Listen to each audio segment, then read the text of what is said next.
الرحمن الرحیم سورہ آل عمران آیت نمبر 64 قل یا اہل الکتاب تعالوا الی کلمات سواء بیننا و بینکم الا نعبد الا اللہ ولا نشرک بہ شیئا ولا یتخذ بعضنا بعضا اربابا من دون اللہ فإن تولوا فقولوا اشہدوا بأننا مسلمون۔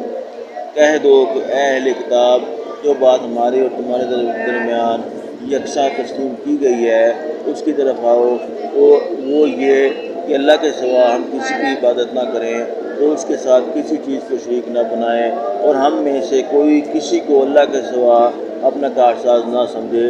اگر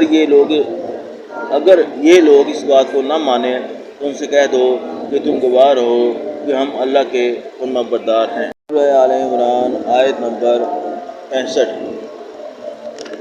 یا اہل الکتاب لم تحاجون فی ابراہیم وما انزلت التوراۃ والانجیل الا من بعدہ افلا تعقلون۔ اے اہل کتاب، تم ابراہیم کے بارے میں کیوں جھگڑتے ہو، حالانکہ تورات اور انجیل ان کے بعد اتری ہیں اور وہ پہلے ہو چکے ہیں، تو کیا تم عقل نہیں رکھتے؟ سورہ آل عمران آیت نمبر 66 ہاں انتم ہؤلاء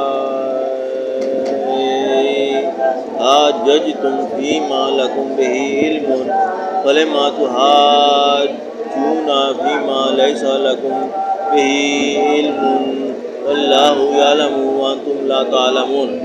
دیکھو، ایسی بات میں تو تم نے جھگڑا کیا ہی تھا جس کا تمہیں کچھ علم تھا بھی، مگر ایسی بات میں کیوں جھگڑتے ہو جس کا تمہیں کچھ بھی علم نہیں، اور اللہ جانتا ہے اور تم نہیں جانتے۔ عمران آیت نمبر 67 ما کان ابراہیم یہودیا ولا نصرانیا ولکن کان حنیفا مسلما ما کان من المشرکین۔ ابراہیم نہ تو یہودی تھے اور نہ عیسائی، بلکہ سب سے بے تعلق ہو کر ایک اللہ کے ہو رہے تھے اور اسی کے فرما بردار تھے اور مشرکوں میں نہ تھے۔ سورہ آل عمران آیت نمبر 68 اِنَّا أَوْلَى النَّاسِ بِإِبْرَاهِيمَ لَلَّذِينَ اتَّبَعُوهُ وَهَٰذَا النَّبِيُّ وَالَّذِينَ آمَنُوا وَاللَّهُ وَلِيُّ الْمُؤْمِنِينَ۔ ابراہیم